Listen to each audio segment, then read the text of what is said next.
Hello, everyone. Welcome once again to eXp Labs. I'm Bryon Ellington, Chief Learning Officer for eXp Realty, and I'm joined by my friend Connor Steinbrook out of DFW, Texas. Connor, thanks so much for being with us today.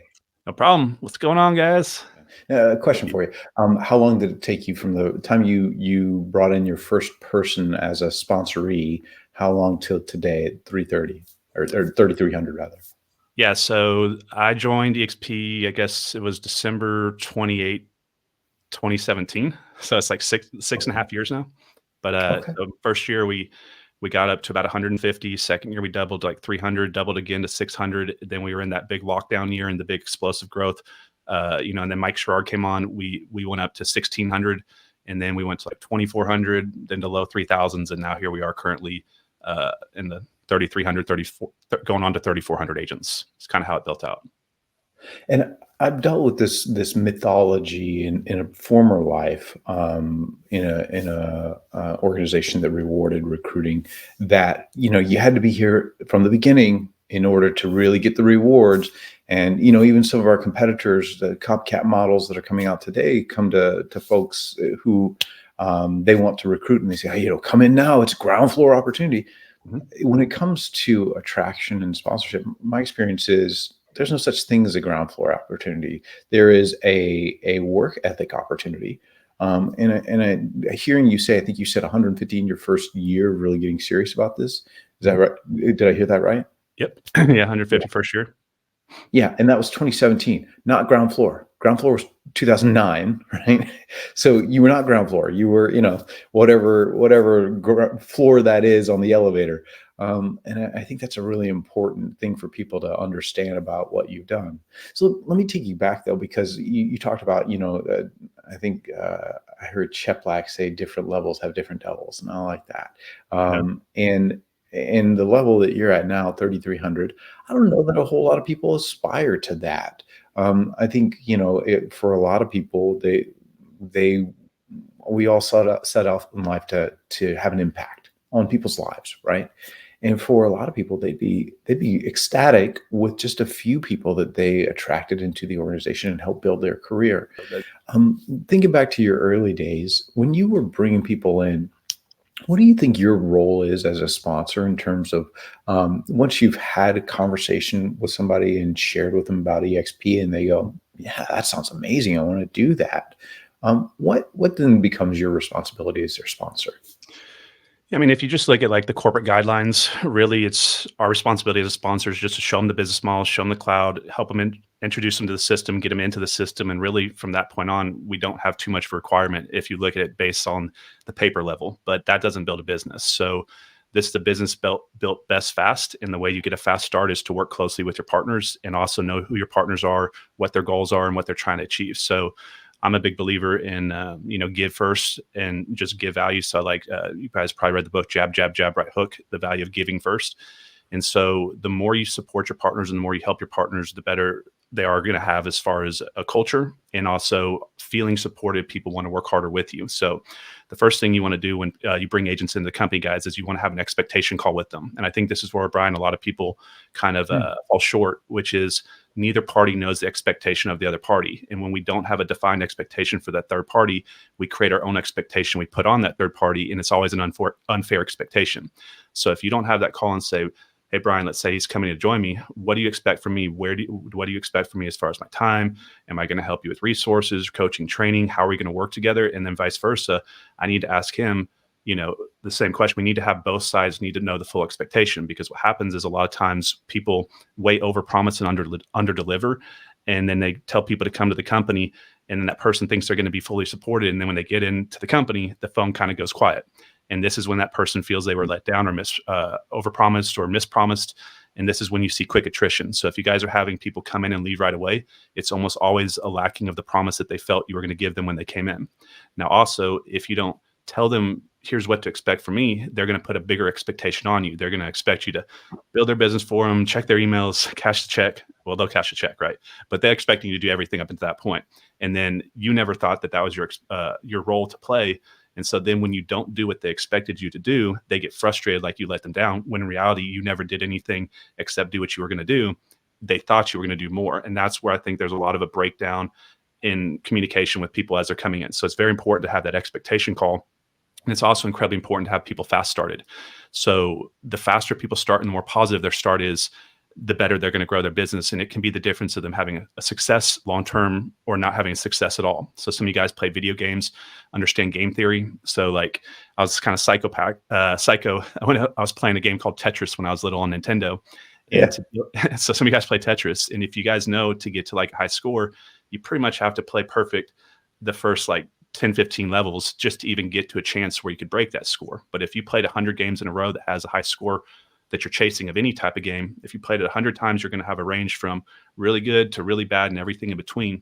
And so if you look at your partners coming in, the way they start directly impacts the way that they're going to end that game. So if they come in and the first few agents they talk to, you help sit down with them, you help explain the model with them, you help them learn how to do it while you're doing it with them. You help them bring those first partners on. That creates an emotional win in their mind. Progress creates happiness, to talk about Tony Robbins, and they see that progressive mindset. It helps them see the vision, and they chase it a lot more. Where if they come in and you're not there supporting them, you don't help them with these first agents, and they go and talk to a few people and it doesn't go well and they get rejected and it feels bad, they're going to sit down. So there's a range of how a person can start, and it's that same person. If you hit a reset button like a video game, just the way they come in or who they come in with or how they come in has a big difference on how they end up as far as their transition and how their business goes going forward. So it's a very big deal, guys, for you to have someone join you. It's a family that's coming to you, or a person's coming to you, trusting that what you're saying is going to work for them, and they're putting their trust in you. So you need to put your time into them, and also know that if they don't have a good start because you're not there, not helping them, this can lead to an actual not just a bad run out for them, but also this is your partner that you're going to be working with. And if they're not having success, it's also a duplication business. You're not having success with them. So the closer you have that relationship in the beginning, the better. And it sets the foundation for a long-term relationship to build off of. That's really what it does. So Connor, when you talk about training and coaching as one of those expectations you want to get straight with your folks, what sort of training and coaching do you do as part of the Wolfpack? I mean, we give a buffet out. We give a large range of different things. So some agents are wanting to focus on production, some social media coaching, some AI coaching. Some are here for looking to how to build a team. Some are looking for leadership coaching, communication systems.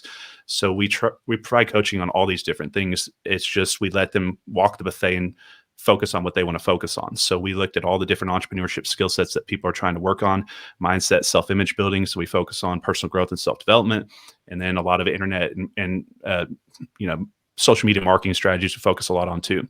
So it really just depends on who's coming in the system, what their goals are. And so that's part of that expectation call, is saying, where are you trying to go? What are you trying to accomplish? Because let's say some people would post videos all day long on social media, but they'll never cold call someone or never door knock. And some people will knock as many doors as they can, but they never put their face on camera. You need to find out who you're working with and what they're trying to accomplish once again, and then help them plug into that solution. But the main thing that I focus on, and if you guys are trying to build a big team out, there's kind of 3 levels to this business. So a lot of people think this is a recruiting business, which it is, but that's the starting point. This is more of a training, duplication, leadership business. So the biggest value in your business long-term is to duplicate leadership teams inside of your business that can recreate leadership teams. And that's called duplication, meaning a business that will grow without you having to grow it yourself directly. So the first step in this business, guys, is you have to learn how to attract agents. It will never start without you starting it. So you have to be a personal attractor. You have to go out there and learn how to attract agents. Now, as you start attracting agents, you have agents on your first tier. So now you have agents there, but how do you get agents on your second, third, and fourth, and fifth tier, and so on down the road? How do you have a big business build out? Well, now that you have agents, you need to teach them how to attract agents just like you did to attract them. So you start teaching your partners, which is level 2, teaching agents how to attract agents. Now your agents are going out there and attracting agents. So you're doing the same in both, and now they're going out there, which creates the leverage. Now the duplication happens. So level 1, learn how to recruit. Level 2, teach how to recruit. And now what you're doing is you're teaching your partners how to go out there and build their business.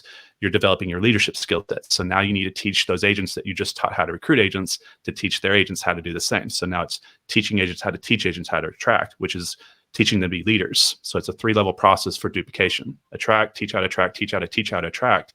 And if you can develop those skill sets throughout your leadership teams, they will go do that same process and they'll teach it behind you. Now, the next thing is, if you guys are trying to build something that systematizes and duplicates, it has to have what's called pattern recognition. It has to have something that someone can learn and follow and then teach later, without you being involved, and also being something that not only you can do. So the most important thing when it comes to duplication is there's a lot of high power, high performance entrepreneurs at our company, but they do things that only they can do. Their agents can't do it too. So you want to teach things that everybody can do. The singles and the doubles add up. And that's really what you want to focus on. But you need to be able to identify the patterns of things that you've seen work for yourself, get those patterns into your partners, and help them understand to teach those patterns going forward. And that's what's going to cause a business to scale into different states and to countries and around the world without you having to be directly involved. But if not, you're going to have system breakdowns at any one of those levels. So if you don't know how to recruit, you're never going to get your business off the ground. If your partners don't know how to attract agents, you're not going to have no duplication. And then if you can't develop leadership teams out long term, you're going to be working forever, which is not what people are trying to do. They're trying to build a business and have freedom of time and money later. Yeah, my experience in educating, I don't know, 500,000 to 1 million realtors. I don't even know how many at this point. But my experience is that instead of trying to force them to do one particular form of lead generation, you're better served by, even if it's not you, providing them access to different forms of lead generation, different people who are masters at different forms, and then just bringing accountability to whatever they choose, because the key isn't what they do. And the key isn't how much they know about it. The key is how consistently do they do it at a professional level. Right? And for me, that's the key. When you go back to your early days, that first year, were you doing like training calls on a regular basis? Were you putting videos up on some Vimeo or private YouTube channel? How did you get that training in front of folks? Yeah. So the first thing you want to do is you want to, as they come in and you're kind of in that expectation call window, you want to let them know you run weekly mastermind calls. And if you guys are not running weekly mastermind calls, you want to do this with your group. So we run calls on agent traction, we run calls on production, we run leadership calls. So this is where you're going to run the plays. This is where you're going to go to practice. So if you think about a football team, your mastermind calls are the practice field, so that you practice on the practice field, and the mastermind calls so that you go out on Sunday and play the football game when you're actually out there talking to agents. So the first thing is we try to urge them to get into the mastermind calls. This is where we're going to teach the skill sets, the understanding how to work with the partners, the other tools and things that they have access to. And this is also where we focus on, mindset, self-esteem building, and image building. So the first thing is nobody will go apply a skill set that you're teaching them unless they have the belief that they can do it. So self-image and self-esteem is the underlying root or foundation of all successful people. So if you don't have a high self-image and you don't believe that you can achieve something or achieve what you're trying to go after, as soon as the thing that you believe works, say whatever it is, you believe it works no matter what, as soon as it gets tough, which all things get tough that you try, you're going to sit down. So a lot of people go straight to skill sets. What we do a lot of is focusing on the mindset, the thinking processes, the achievement process, and how to understand how results are actually going to be achieved. So we build the person first, build the mindset first, so that then they'll go acquire the skill sets. But if you go straight to skill sets with a broken mindset, you're going to get to that point where you just feel like you're always coaching people, but they never go out and do anything. And so if they're never, so education means nothing without implementation. So if they're not implementing what they're being taught, it's a self-image, mindset, or belief system issue. They don't want to take the time or risk to learn a skill set because they don't think it's going to work anyways. So you first build the belief in the vehicle, which is whatever they're using.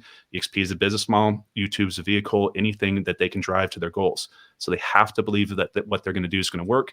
And then they also have to believe in themselves. Once they believe in themselves and what they're doing works, those two hand in hand bring the energy, which causes the action, which means now they're going to pick up the phone call. Now they're going to make the videos, and this is going to lead to the results, and the results are going to lead to the progression mindset, which means they want to chase those past results. And that's what leads to a winning streak. So we're always starting with the mindset first, the person first, then building the skill sets after we built the person. And that leads to the activity. And then we help them as they're going out there, trying things that we're now teaching, help them come back, because it's never going to work the first time you try something. You're going to fail.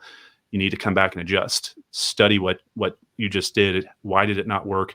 Or if it did work, was it lucky? It was an accident, or is it duplicatable? Can it be repeated? So it's always a process of trial and error, guys. You're going to try stuff. And then after you try something, you're going to go back and study how that result worked. And I don't think people study past results enough to understand what they should be doing for future results. And so we're really big on teaching something, applying something, and then studying it after you've applied it to see what you need to do as far as like your next step with whatever you're trying to go after: sales, production, building a YouTube channel, building a team, whatever. But it's all kind of the same process. Well, thank you, man. We really appreciate you coming on and sharing your hard-won wisdom with us. Thank you, Connor Steinbrook. Thank you at home for tuning into this, and we will see you next time. All right. I guess.